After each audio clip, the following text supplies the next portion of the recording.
Trump vient de lancer la plus grande bombe économique du 21e siècle et votre portefeuille pourrait en être la première victime ou le grand gagnant. Bonjour à tous et bienvenue sur InvestFlow. Aujourd'hui, on va parler d'un sujet qui fait trembler les marchés mondiaux, les nouveaux droits de douane imposés par Donald Trump. Le 2 avril dernier, le président américain a fait une annonce qui a provoqué un véritable séisme économique. La question que je veux explorer avec vous aujourd'hui, est-ce un coup de folie ou un coup de génie? Le 2 avril, qu'on a été surnommé jour de la libération par Trump lui-même, il a dévoilé un plan massif de droits de douane qui va toucher pratiquement tous les partenaires commerciaux des États-Unis.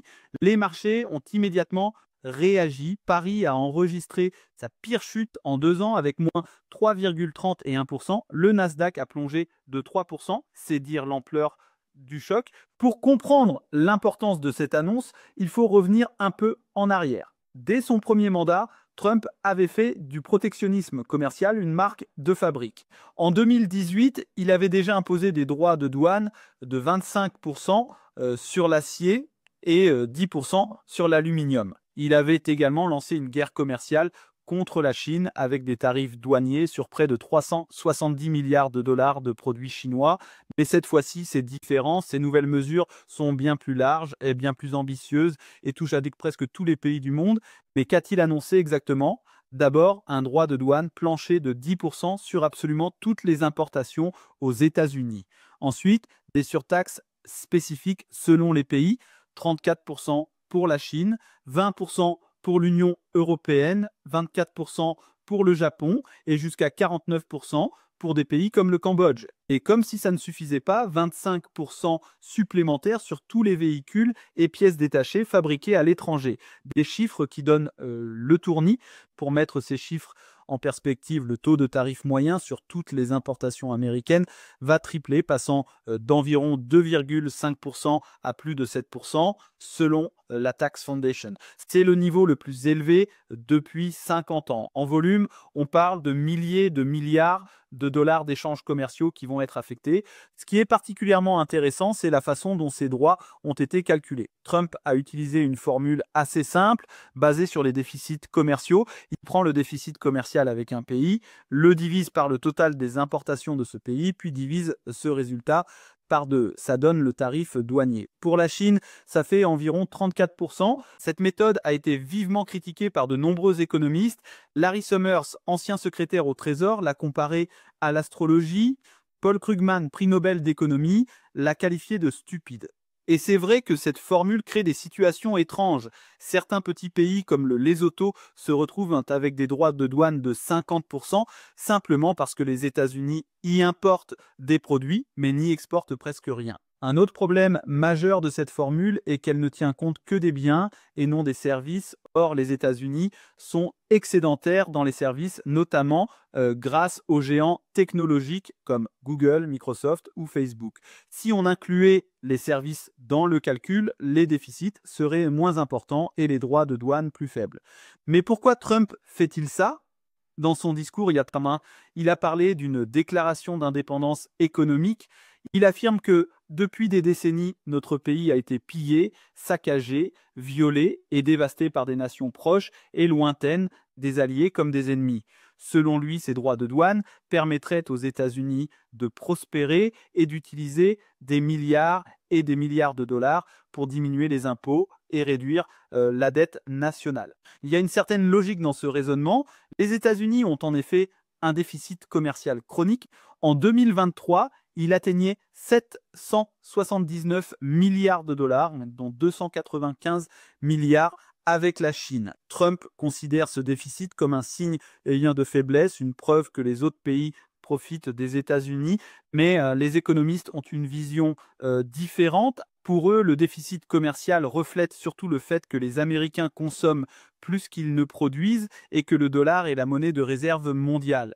Mais au-delà de la rhétorique, beaucoup d'analystes y voient une stratégie de négociation. L'idée serait de créer une menace constante qui plane comme une épée de Damoclès au-dessus des partenaires commerciaux américains pour les forcer à faire des concessions. Trump lui-même a indiqué être ouvert à des accords si les gens sont prêts à nous donner quelque chose de grande valeur en retour. Cette stratégie, Trump l'a déjà utilisée lors de son premier mandat avec la Chine. Il avait imposé des droits de douane élevés, puis négocié un accord commercial dit de phase 1 en janvier 2020, qui prévoyait que la Chine achète pour 200 milliards de dollars supplémentaires de produits américains sur 2 ans. Mais la pandémie est passée par là et la Chine n'a finalement acheté que 57% de ce qu'elle avait promis. Maintenant, parlons des impacts économiques. Qui va vraiment payer ces droits de douane? Selon les estimations du Budget Lab de l'université de Yale, l'effet global des droits de douane déjà annoncés équivaudrait à une perte moyenne annuelle de 3 800 dollars par ménage américain. Pour certains secteurs spécifiques, comme l'habillement et le textile, la hausse des prix pourrait atteindre 17%. Les voitures pourraient coûter plusieurs milliers d'euros de plus.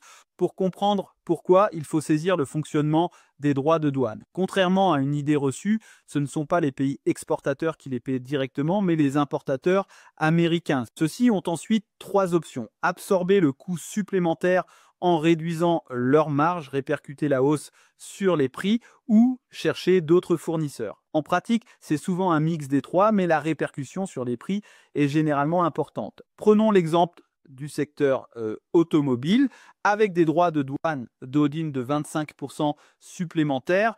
Une voiture importée d'Europe qui coûtait 30 000 dollars pourrait passer à 37 500 dollars. Même les constructeurs américains seraient touchés, car ils importent de nombreuses pièces détachées. General Motors a estimé que les droits de douane déjà en place sous le premier mandat de Trump lui avaient coûté environ 1 milliard de dollars. L'électronique grand public sera aussi fortement impactée.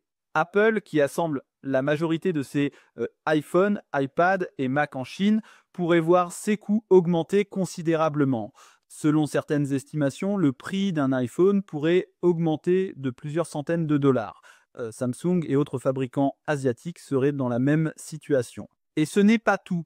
Les entreprises américaines qui produisent en Chine, comme Apple, vont se retrouver prises en étau. Soit elles rapatrient leur production aux États-Unis, ce qui est long et coûteux, soit elles répercutent les droits de douane sur les prix, ce qui risque de faire fuir les consommateurs. D'ailleurs, les marchés ont déjà sanctionné certaines entreprises. Les produits alimentaires importés vont aussi devenir plus chers, qu'il s'agisse de l'huile d'olive d'Espagne, du vin français, du fromage italien ou des fruits exotiques. Les bananes, dont les États-Unis importent plus de 4 millions de tonnes par an, pourraient augmenter de 10%. Le café, dont les États-Unis sont le premier importateur mondial avec 1,5 million de tonnes par an, pourrait également devenir plus cher. Il y a toutefois des gagnants potentiels à cette politique. Les industries américaines protégées par les droits de douane, comme la sidérurgie, pourraient voir leur activité augmenter.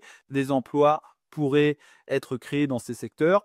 Mais la question est de savoir si ces gains compenseront les pertes dans d'autres secteurs, notamment ceux qui dépendent des exportations et qui risquent de souffrir des mesures de rétorsion. Face à cette offensive commerciale américaine, les principales puissances économiques mondiales n'ont pas tardé à réagir. La Chine a annoncé qu'elle imposerait des droits de douane supplémentaires de 34% sur les produits américains à partir du 10 avril. Exactement le même taux que celui imposé par les États-Unis, un symbole fort. Cette riposte chinoise va toucher de nombreux secteurs américains, à commencer par l'agriculture. Les agriculteurs américains, qui exportent beaucoup vers la Chine, notamment du soja, du porc et du maïs, risquent d'être durement touchés. Lors de la précédente guerre commerciale, les exportations agricoles américaines vers la Chine avaient chuté de 63%, passant de 19,5 milliards de dollars en 2017 à 7,2 milliards en 2018. Le gouvernement américain avait dû verser des aides massives aux agriculteurs pour compenser ces pertes. L'Union européenne, de son côté, a qualifié ces droits de douane de coûts majeurs portés à l'économie mondiale. Ursula von der Leyen, présidente de la Commission européenne, a affirmé que les Européens étaient prêts à réagir et travaillaient déjà à un nouveau paquet de contre-mesures. En France, Emmanuel Macron a même appelé à suspendre les investissements français aux États-Unis en attendant une clarification. L'Europe a une expérience en matière de représailles commerciales.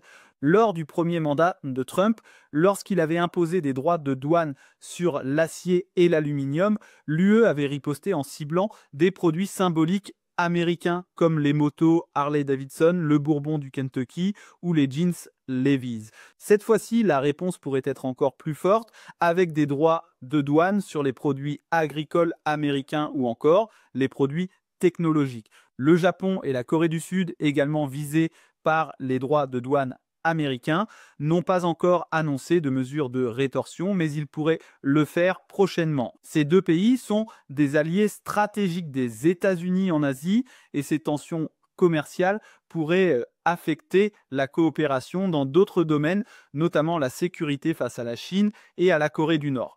Alors, coup de folie, les arguments pour le coup de folie sont solides.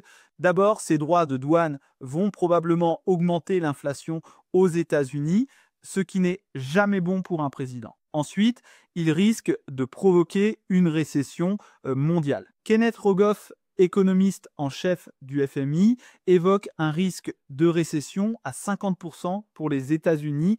Enfin, ils détruisent le système commercial construit depuis 1945, un système qui a largement profité aux États-Unis. Ce système commercial multilatéral basé sur l'Organisation mondiale du commerce, OMC, et le principe de la nation la plus favorisée, a permis une croissance sans précédent du commerce mondial qui a été multiplié par 40 depuis 1950. Les États-Unis, en tant que première économie mondiale, en ont largement bénéficié. Leurs entreprises ont pu se développer à l'international et les consommateurs américains ont profité de produits moins chers. De plus, l'histoire montre que les guerres commerciales font rarement des gagnants. La loi Smoot-Hawley de 1930, qui avait fortement augmenté les droits de douane américains, avait provoqué des représailles de la part des partenaires commerciaux des États-Unis et aggravé la Grande Dépression. Plus récemment, les droits de douane imposés par Trump lors de son premier mandat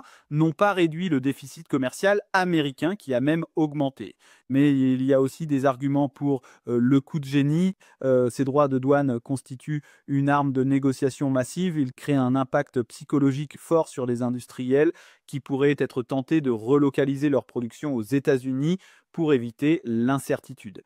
Et à long terme, ils pourraient restructurer les chaînes d'approvisionnement mondiales en faveur des États-Unis.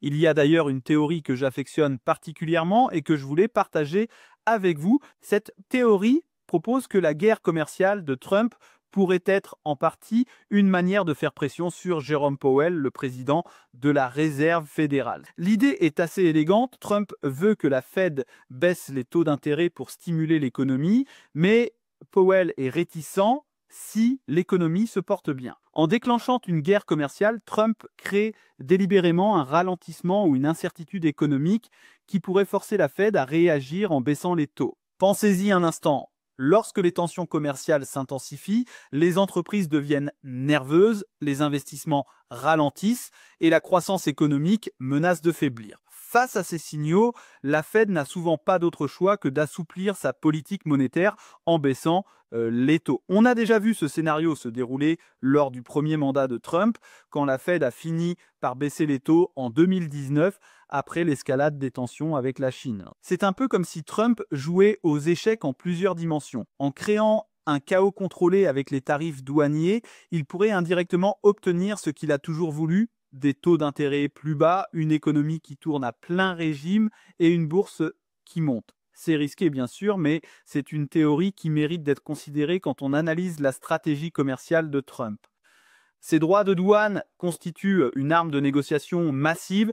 Ils créent un impact psychologique fort sur les industriels qui pourraient être tentés de relocaliser leur production aux États-Unis pour éviter l'incertitude. Et à long terme, ils pourraient restructurer les chaînes d'approvisionnement mondiales en faveur des États-Unis. Ces chaînes d'approvisionnement mondiales, construites au cours des dernières décennies, ont permis aux entreprises de produire au coût le plus bas possibles, mais elles ont aussi rendu les économies vulnérables au choc, comme l'a montré la pandémie de Covid-19.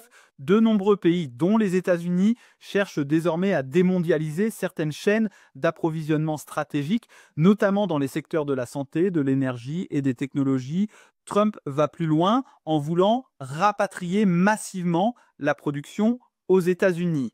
Cette politique que certains appellent onshoring ou friendshoring consiste à privilégier la production nationale ou celle de pays alliés, même si elle est plus coûteuse. L'objectif est de réduire la dépendance envers des pays considérés comme rivaux ou peu fiables, comme la Chine. À moyen terme, plusieurs scénarios sont possibles. Soit on assiste à une escalade vers une guerre commerciale totale, avec des droits de douane toujours plus élevés de part et d'autre, soit des négociations s'engagent sous pression et les partenaires commerciaux des États-Unis font des concessions pour éviter le pire. Soit on évolue vers un monde économique fragmenté en blocs régionaux, chacun avec ses propres règles commerciales. Ce dernier scénario, que certains économistes appellent la fragmentation ou la démondialisation, est déjà en marche. Les tensions entre les États-Unis et la Chine, aggravées par la guerre commerciale, poussent de nombreuses entreprises à repenser leur chaîne d'approvisionnement. Certaines délocalisent leur production de Chine vers d'autres pays asiatiques comme le Vietnam ou l'Inde, ou vers des pays plus proches des États-Unis comme le Mexique. D'autres rapatrient certaines activités aux États-Unis, notamment dans les secteurs stratégiques. La stratégie Trump est-elle soutenable à long terme? C'est la grande question. Les économistes sont généralement sceptiques. Les droits de douane ont rarement produit les résultats escomptés dans l'histoire économique, mais Trump n'est pas un président conventionnel et sa vision économique va à l'encontre de l'orthodoxie dominante. Une chose est sûre, le système commercial mondial est à un tournant. L'ère du libre-échange sans entrave, symbolisée par l'OMC et les accords commerciaux multilatéraux, touche peut-être à sa fin. Nous entrons dans une période où les considérations géopolitiques, la sécurité nationale et la souveraineté économique prennent le pas sur l'efficience économique pure. Ce qui est certain, c'est que ces droits de douane vont affecter notre quotidien. Les produits importés vont coûter plus cher, des emplois vont être créés dans certains secteurs et détruits dans d'autres. Les chaînes d'approvisionnement mondiales vont se réorganiser et les marchés financiers vont rester volatiles tant que l'incertitude persiste. Pour vous, investisseurs, c'est à la fois un défi et une opportunité. Un défi parce que la volatilité augmente les risques. Une opportunité parce que certains secteurs vont profiter de ces changements. Les entreprises américaines qui produisent aux États-Unis, par exemple, pourraient voir leur compétitivité augmenter face aux importations devenues plus chères. Quels sont les secteurs à surveiller? D'abord, l'industrie manufacturière américaine, notamment la sidérurgie, l'aluminium et certains segments de l'électronique et de l'automobile.